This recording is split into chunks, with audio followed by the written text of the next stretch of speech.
안녕하세요. 어쩌다 시작된 호기심이 삶의 지혜로 이어지는 곳.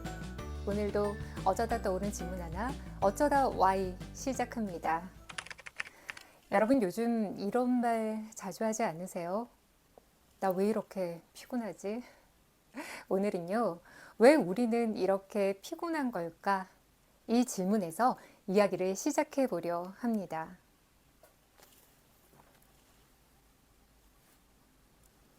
가만히 생각해보면 예전보다 일을 많이 하는 것도 아닌 것 같은데 왜 이렇게 피곤한 걸까요?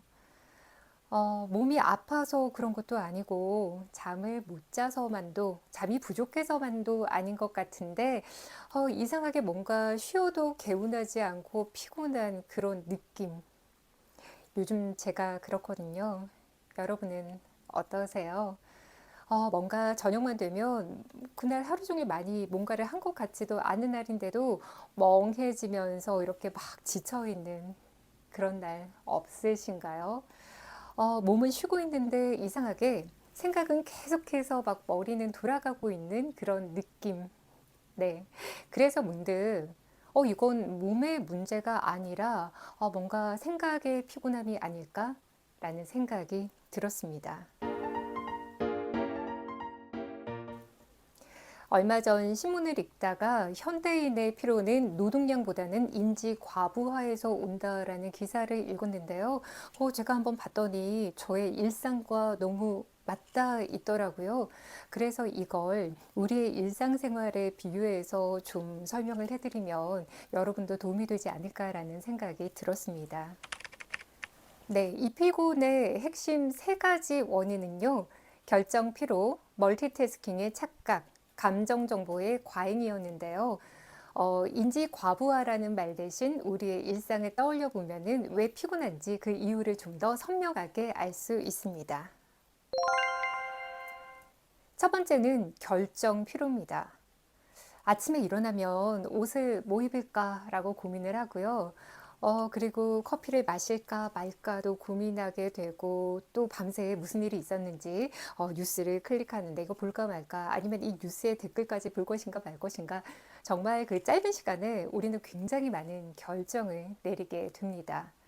하루 종일 뭔가 큰 결정을 한 건 없는데 이상하게 저녁에는 기운이 다 빠져 있는 그런 날 있잖아요. 그날은 아무것도 안 한 날이 아니라 계속해서 우리는 선택을 하고 있었던 거죠. 네, 두 번째는 멀티태스킹에 대한 착각입니다. 인간의 뇌는 한 번에 여러 가지 일을 할 수 있게 설계되지 않았다고 뇌과학자들은 말합니다. 그런데 우리의 하루를 돌아보면 어떨까요? 업무를 하고 있다가도 알림이 울리죠.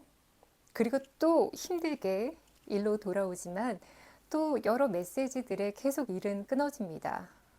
일을 하고 있더라도 또 가정도 챙겨야 되고 아이들도 챙겨야 되고 또 여러 가지 대소사도 있고 남자분이든 여자분이든 우리가 처리해야 될 업무는 굉장히 많죠. 그러다 보니까 우리는 하루를 돌아보면 뭔가 집중해서 내가 그렇게 한 건 없는데 여기저기 뭔가 막 끊어져 있는 느낌만 드는 날 있죠. 이런 날은 사실 몸보다는 머리가 훨씬 더 피곤합니다. 그런데 재밌는 건 이런 거예요. 우리가 하루 중 정말 가장 피곤하다라고 느끼는 게 일이 가장 많았을 때, 가장 바쁠 때가 아니라 이렇게 가만히 앉아서 쉬고 있을 때 가장 그 피곤함을 느낀다는 거죠. 몸은 쉬고 있지만 머리는 계속해서 생각을 하고 사고를 하고 머릿속만 바쁘다는 거죠. 그래서 현대인들이 느끼는 피로는 바로 딱 이런 모습인 것 같습니다. 네, 세 번째 핵심 원인은 감정 정보의 과잉입니다. 뉴스를 보다가 괜히 화가 나고요. 또 소셜미디어를 보다가 타인과 나를 비교하기도 합니다. 그리고 누군가의 한마디가 하루 종일 또 마음에 걸려 있는 날도 있죠. 저는 요즘 그런 것 같아요. 제가 수년을 갖고 있던 주식이 계속 마이너스거나 뭐 고만고만 했는데 딱 손절을 하고 나니까 막 폭등을 하더라고요. 그래서 뉴스를 볼 때마다 괜찮다, 괜찮다 하는데 막 화가 나더라고요. 그래서 우리는 생각해 보면은 우리의 뇌는 정보만 그냥 단순히 처리하는 게 아니라 감정도 함께 소모되고 있었던 거죠. 이런 피로는 우리가 잠을 자도 쉽게 해결되지 않습니다. 그래서 요즘의 피곤함은요, 뭔가 일을 많이 해서라기보다는 하루 종일 끊임없이 선택하고, 그리고 또 계속 분절되고, 또 감정을 이렇게 소모하느라 쌓이는 경우가 많습니다. 네, 그럼 어떻게 해야 할까요? 저는 이 피곤함을 이렇게 좀 다뤄보려고 해요. 이게 뭔가 없애야 될 문제라기보다는 사실 없애고 싶지만 이런 현대인들의 피로를 없앨 수는 없잖아요.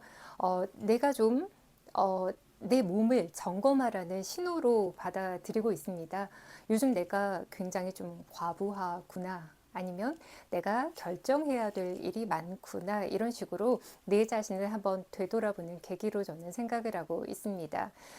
그리고 이제 전문가들이 이런 조언을 합니다. 이럴 때, 딱 생각을 멈추는 거죠.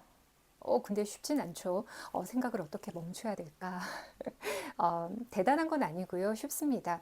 우리 보통 혼자 차를 마시거나 밥을 먹을 때도 그냥 너무 적막한 게 어색하잖아요. 그래서 영상을 보면서 밥을 먹거나 차를 마시는 경우도 많은데요. 그냥 오롯이 혼자 조용히 네, 차를 마셔보거나 아니면 창밖을 몇 분만이라도 바라보는 거죠. 혹시 뭐 오늘 하늘 보신 적 있으세요? 쳐다보는 것도 좋고요. 이도저도 아니면 그냥 이렇게 멍 때리고 있는 것도 괜찮은 것 같아요. 대단하거나 거창할 필요는 없습니다. 그리고 저는 이게 또 도움이 되던 것 같아요. 내가 왜 필요한지 질문을 한번 던져보는 거예요.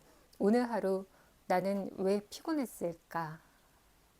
뭐 별로 한 일은 없지만 굉장히 여러 가지의 결정을 많이 해서 내가 힘들었구나. 이렇게 정의를 내린다든지, 아니면은 오늘 하루 종일 내가 처리해야 할 일이 너무 많아서 내가 피곤했구나. 이렇게 정의를 내려보는 거죠.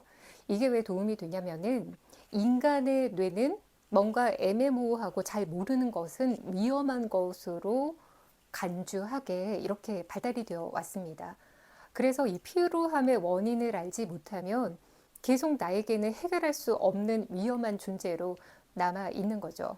그런데 이렇게 정의를 한 줄로 내려봄으로써 우리는 그것을 좀 더 명확하게 볼 수가 있고요. 그렇게 되면 이제는 그냥 막연한 피로가 아니라 설명 가능한 피로가 되는 거죠. 전문가들은 이렇게 말합니다. 현대인의 피로는 일을 많이 해서가 아니라 생각을 멈출 수 없어서 생긴다. 몸보다 뇌가, 이 머리가 더 피로해지는 시대인 거죠. 자, 오늘 하루를 되돌아봤을 때 여러분의 하루는 머리가 더 피곤한 날이었나요? 아니면 몸이 더 피곤한 날이었나요? 한 단어면 충분합니다. 머리, 몸. 네. 여러분 댓글로 남겨주시면 다음 컨텐츠에서 또 함께 이야기 나눠보도록 하겠습니다.